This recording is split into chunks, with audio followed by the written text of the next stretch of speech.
Programa Fé Perfeita. Não haverá outro Calvário a resgatar sua vida. Não haverá outra mensagem, não haverá outra Bíblia. Não haverá outro profeta a te mostrar a saída.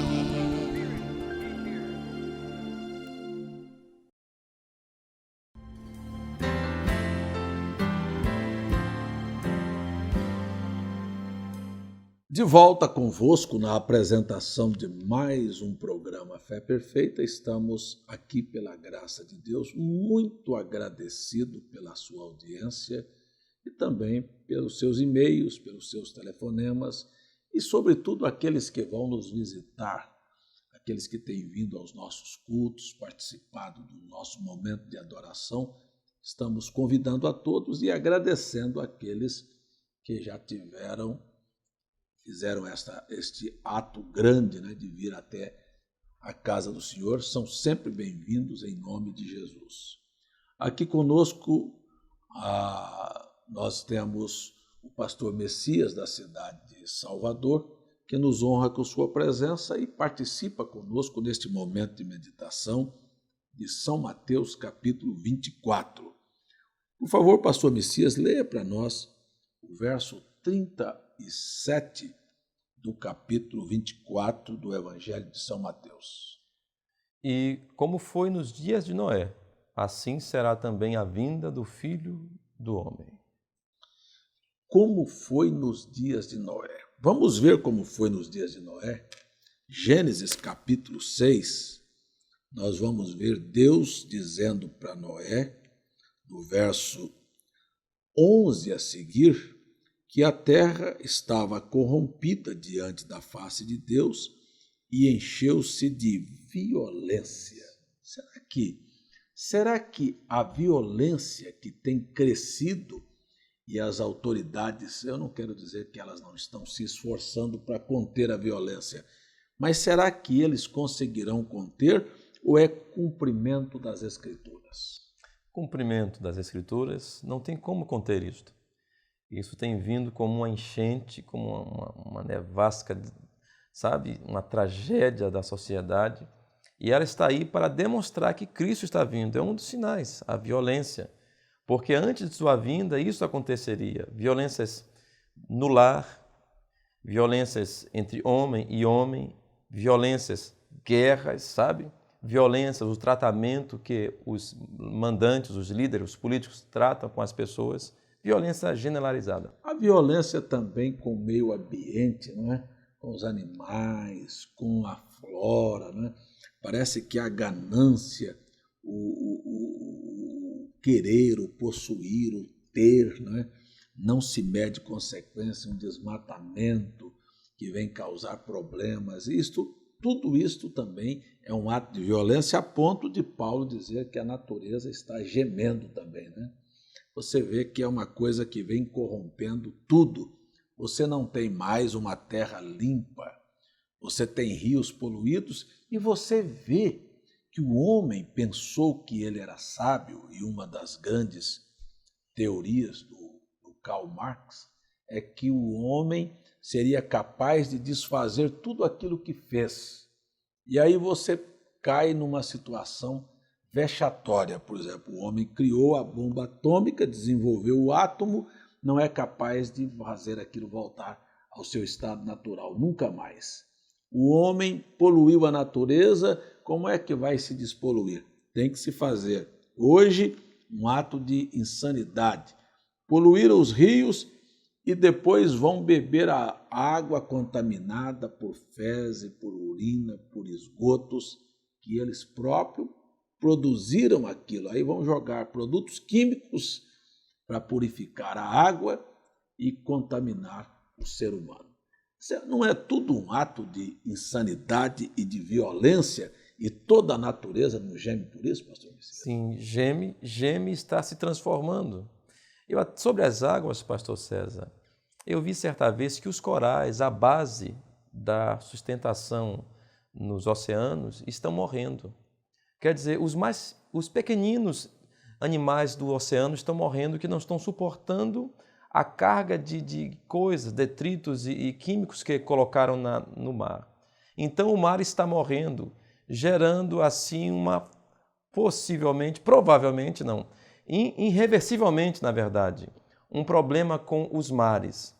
E quando nós temos esses problemas, os peixes morrem, há escassez de alimento e a qualidade dos peixes é modificada. E nós temos, inclusive nos rios, cólera e outras coisas mais que acontecem. Engraçado, o homem, ele não se satisfaz, nunca se satisfez, vão buscando e tudo isso gera assim, parece que a gente fica até contra a cultura, parece que a gente fica contra o enriquecimento, parece que a gente fica contra o crescimento de uma nação, mas você vê que tudo isso é assim.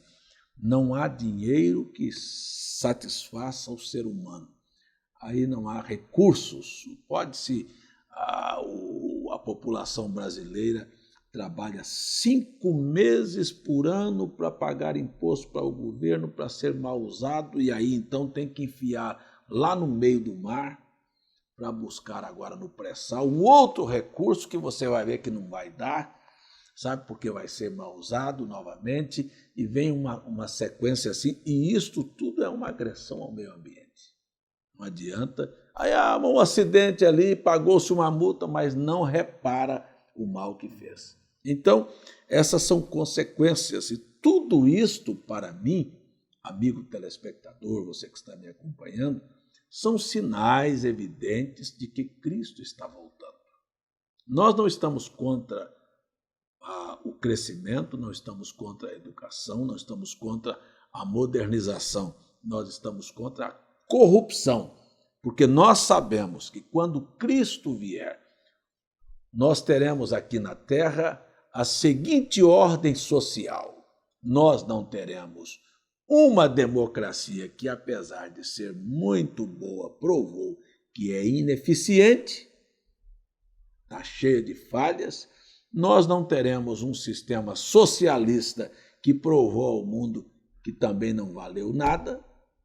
E nós não teremos um parlamentarismo, mas teremos um rei que terá leis justas, que não haverá desigualdade social. Este é o que a Bíblia pregou. O dia que Cristo Jesus instaurar o seu reino sobre a terra, ele não é um louco, ele não é um maníaco, ele não usará os recursos que ele próprio criou de maneira desordenada, nem a própria natureza sofrerá nenhum dano, porque a Bíblia mostra como era o mundo. A palavra mundo é o antônimo de imundo, ou seja, o mundo era puro, os rios eram puros, os animais eram puros, a natureza era pura, tudo trabalhava dentro da pureza, da harmonia, não havia falta de chuva num lugar e excesso de chuva em outro lugar, ou neve num lugar e outro lugar um calor absurdo. Não, tudo era puro, tudo era harmônico, tudo era perfeito. Agora, hoje, quando o homem diz que evoluiu, ele provou que não evoluiu, ele involuiu e ele tornou o planeta num lugar impuro, imundo, sujo, baixo e vulgar. Mas Cristo promete, esta é a Bíblia, lá no Apocalipse, voltar às coisas da pureza. Então, o ecossistema será puro e os habitantes do planeta serão puros também. Lá não haverá ladrões, corruptos, maníacos, loucos.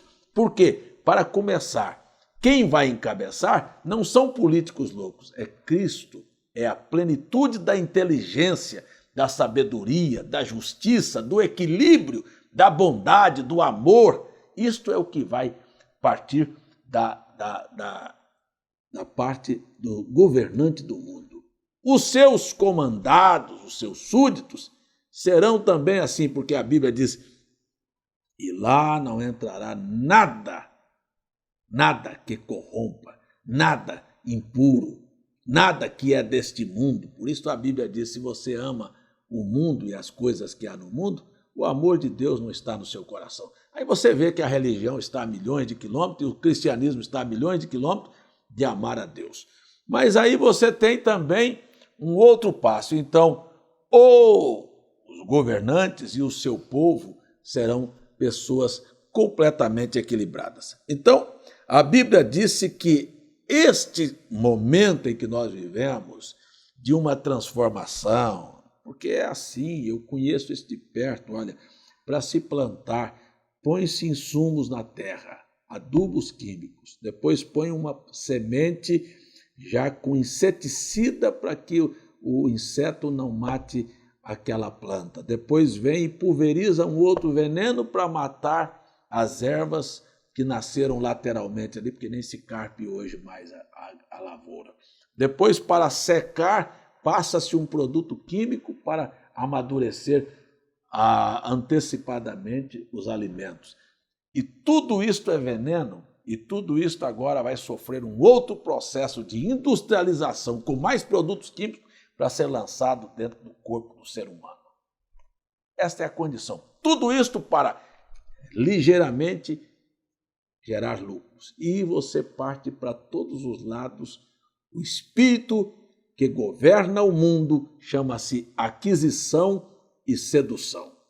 Estes são dois espíritos do inferno.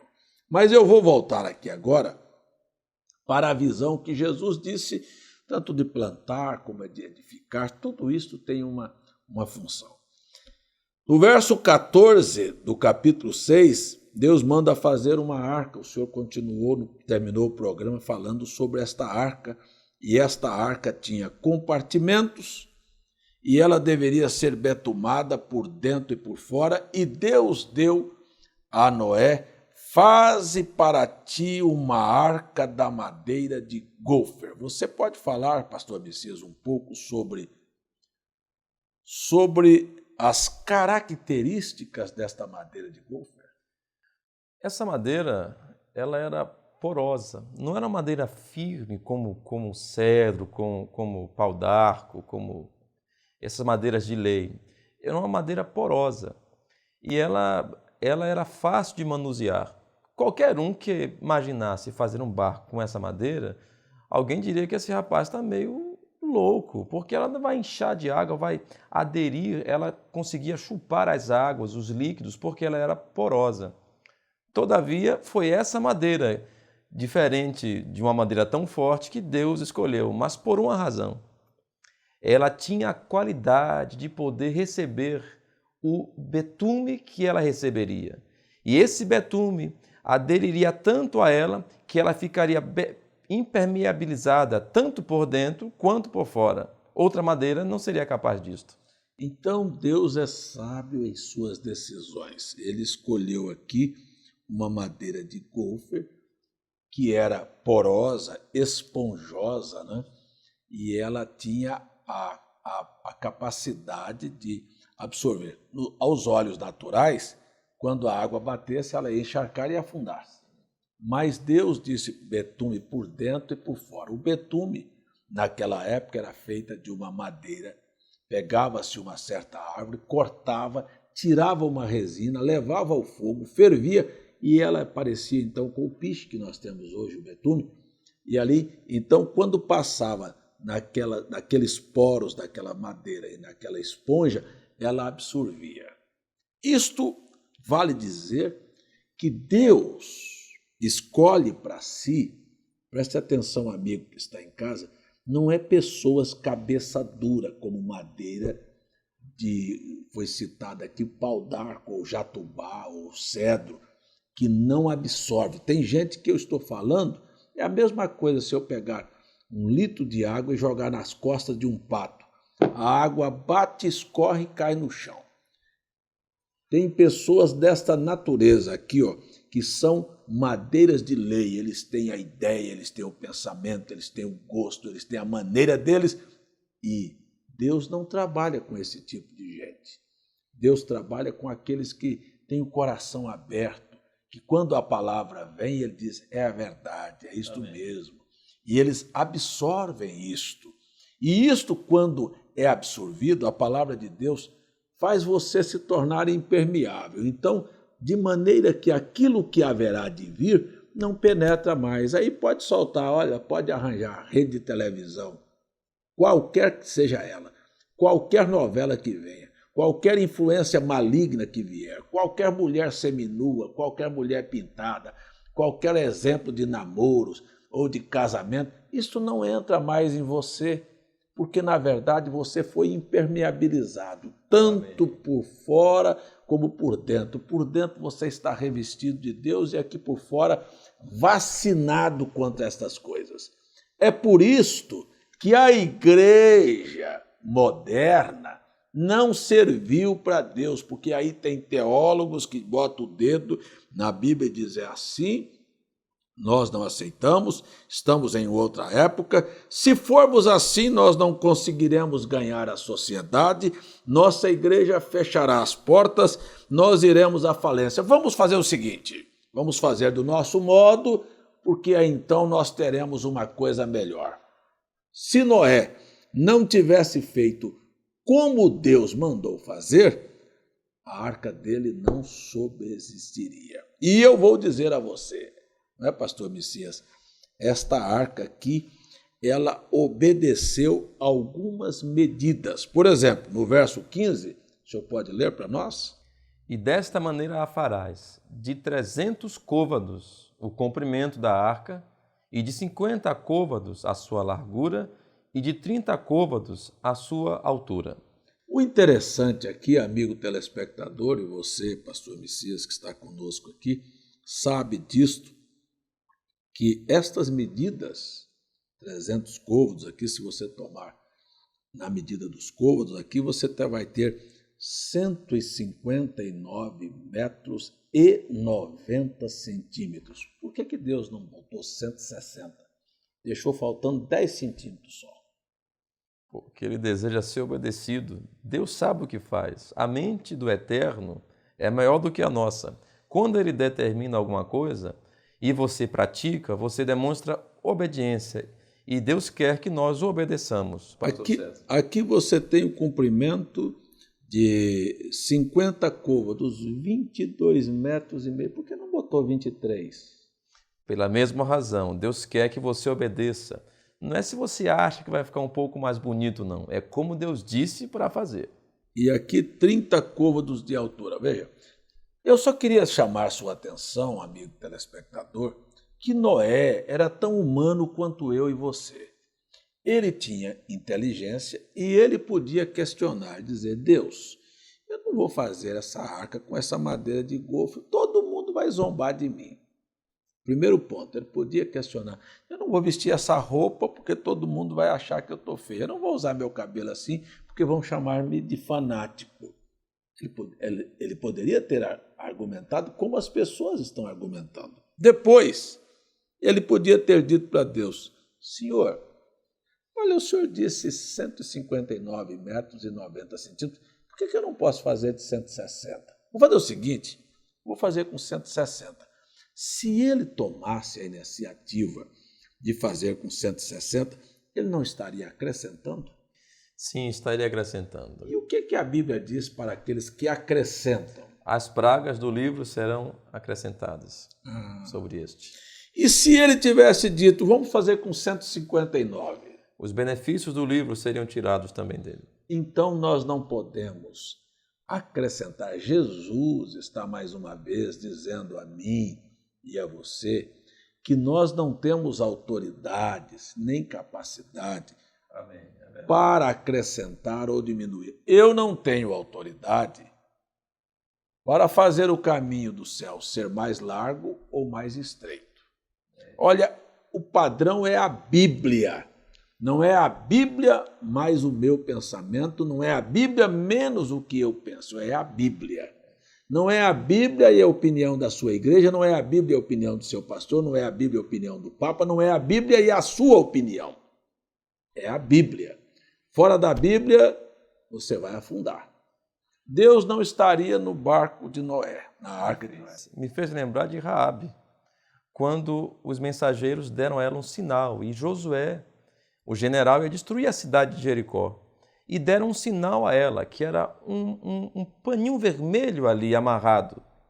Aquele era o sinal. Se ela amarrasse o paninho amarelo ou verde, ela pereceria. O sinal era um paninho escarlate ali, um fio de escarlate, para provar que aquela casa tinha o sinal. Ela não podia fazer outra coisa ou tentar alguma informação, dizer, não, eu sou aquela mulher que recebeu os espias, porque aqueles que viriam destruir sabiam que havia um fio de escarlate ali.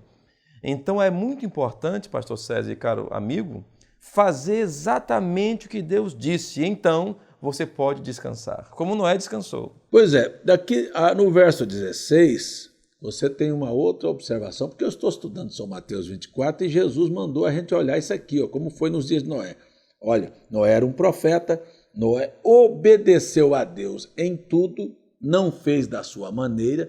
Você precisa parar, porque se você estiver fora disso, é como se você estivesse construindo uma outra arca da sua maneira. E há muitas hoje. Tem muitas.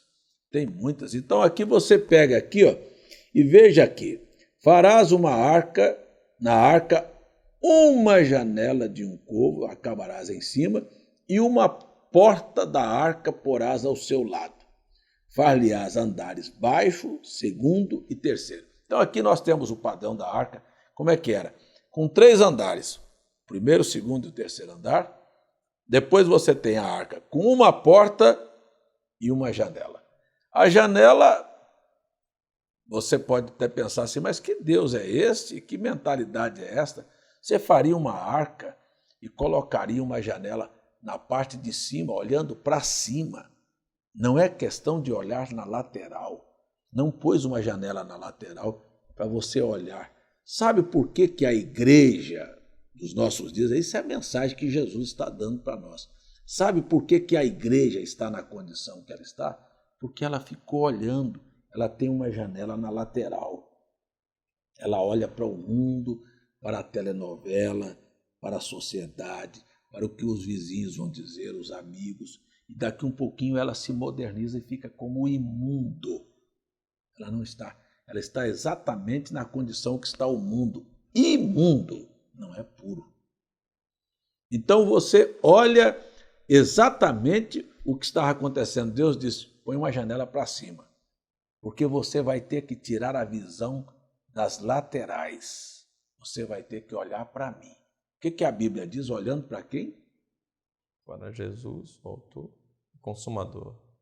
Olhando para Jesus, autor e consumador da nossa fé. Nossa fé não está no que diz a sociedade, no que diz o mundo, mas no que disse Deus.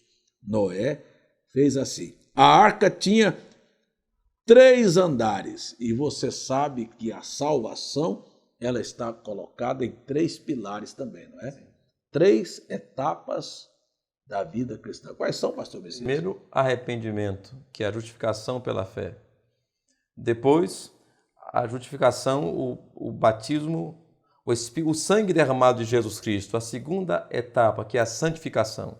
E a terceira, que é o enchimento com o Espírito Santo. Então, a arca de Noé, ela tinha estes patamares. Olha, primeiro, justificação. Segundo, santificação. E terceiro, batismo com o Espírito Santo. Você vai ver que isto é o que precisa acontecer com cada um de nós. Nós precisamos guardar o padrão, a medida, ter a nossa visão em Jesus e passarmos por este processo, começando do nosso arrependimento, do batismo nas águas. O único batismo bíblico é em nome de Jesus Cristo, o único nome que pode te salvar, que te dá direito à vida eterna. Fora disso, tudo é engano. E depois você vem para a santificação. Você nunca pode imaginar que você vai chegar aos céus vivendo uma vida impura.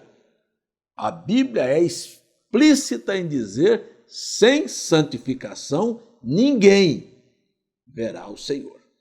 E, por fim, você vai ter que primeiro, se tornar participante da natureza divina. Este é o batismo com o Espírito Santo. Não é falar em línguas e viver uma vida errada, não é falar em línguas e ser estúpido em casa, ser encrenquenta com seu marido. Não. Viu? Se você tem o Espírito Santo, você tem a mansidão de Cristo, você tem a temperança de Cristo, você tem a paciência, você tem o amor fraterno, você vive uma vida para honrar a Deus. Então, estes andares, estas colocações aqui, que Jesus disse, você tem que olhar para os dias de Noé. Se você não olhar para lá, você vai ser enganado. E Jesus nos preveniu, São Mateus 24, verso 4, aí foi o que ele disse para nós, irmão Messias? São Mateus 24, verso 4. E Jesus, respondendo, disse-lhes, acautelai-vos, que ninguém vos engane. O senhor tem uma consideração final para todos esses assuntos? Sim, tenho, pastor César. O caso é que nós precisamos, para não ser enganados, estarmos na presença dele, porque ele confirma em nosso coração a verdade e nos guia em toda a verdade, que é a Bíblia. Isso que eu gostaria de falar. Então, nós chamamos a sua atenção a isso. Não deixe nada te enganar. Olhe para a Bíblia. Não aceite ideias de homens. Não tenha a sua visão no mundo, na sociedade. Peça a Deus para que você possa voltar à sua mente natural, porque não é possível que as pessoas não entendam que o mundo esteja num estado de loucura. Como é que um homem, olha, com sangue correndo na sua face, que sabe o que é vergonha, tem coragem de dar o braço para sua mulher, ir lá na praia com o biquíni, mostrar as pernas, o sexo, o seio para todos os homens e ele dizer que está com a mente natural, normal. Não. Como é que você liga a sua televisão dentro da sua casa com filmes, com telenovelas, com programas imorais, com linguajar baixo, transformando sua casa, que deveria ser um lugar sagrado, onde Deus gostaria de estar, num lugar, num antro de perdição. Você acha que isto é normal? Não, a sociedade entrou num estado de loucura, porque tudo neste mundo está sendo dominado pelo diabo. Espero que não esteja na sua. Voltemos para a palavra e tenhamos segurança de que Deus está conosco e nos propõe vida eterna. Meu tempo acabou e nós vamos orar. Pai, oro e entrego a vida, o lar, a família de cada um nas tuas mãos. Peço a tua misericórdia sobre todo este povo, no nome de Jesus.